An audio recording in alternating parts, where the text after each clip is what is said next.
We're keeping tabs on a number of violent encounters in Boston. Just this afternoon, a man died following a double shooting in Mattapan. A woman was also hurt, but she's expected to be okay. That is one of many shootings we've seen across the city, erupting after a day of holiday celebrations. NBC 10's Oscar Margain joins us live in Mattapan tonight. Oscar, what's the latest there? Hey, Glenn. Yes, I'm standing at where the scene of that shooting happened here in Mattapan. As you mentioned, the man and the woman shot inside of a car, the man dying from those gunshot wounds. Behind me is what you see is a different car that was also involved here as part of this whole shooting. It belongs to the person who lives in that home you see right here. He says that this all happened as a result. This car is his sister's. Now, this is the fourth shooting of the day and the sixth homicide of the year so far for the city of Boston.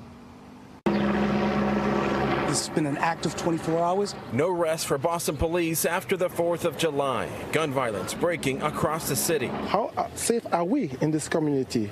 That's the question I pose to myself and those in authority. Those living in this pocket of Mattapan dismayed to learn 2 people were shot in the middle of the day. We need more police protection, more police patrolling the area, which don't happen. Police say it happened shortly before 12:30 near the corner of Donwood and Gladeside Avenue. One of the 2 victims dying from gunshot wounds. 4 neighborhoods seeing gun violence from the first hours of the morning through the rest of the day. In Jamaica Plain, 3 people were shot on Center Street at 1:26 a.m., all expected to be okay.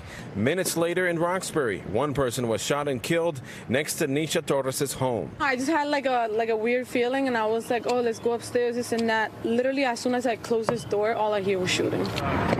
As the sun rose, another person shot at 5:30 a.m., leaving them with life-threatening injuries at the Mobil gas station on Blue Hill Ave. No tiro, pero This woman saying she heard the gunfire from across the street and rushed back home. This is not the first 4th of July that we've had a murder or countless shootings. This is, you know, for me and my family, this is number 47. In a city that prides itself for having a low homicide rate, Friday adding to the count. Now 6 homicides this year, down from 20 from this time last year.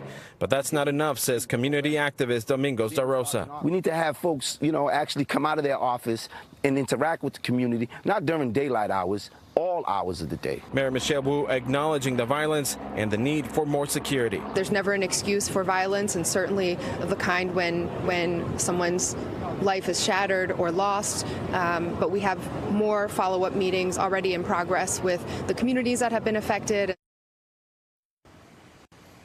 Now back out live. Again, the car that was shot at here in Mattapan has been towed already, and the car that you're seeing here, unclear what the owner is going to do about the damage. As you can imagine, the police here are still working on all of these investigations with all of these shootings across the city. They're still working to get more details and provide that to the public. Also, no word on the identities of the victims or if any arrests have been made.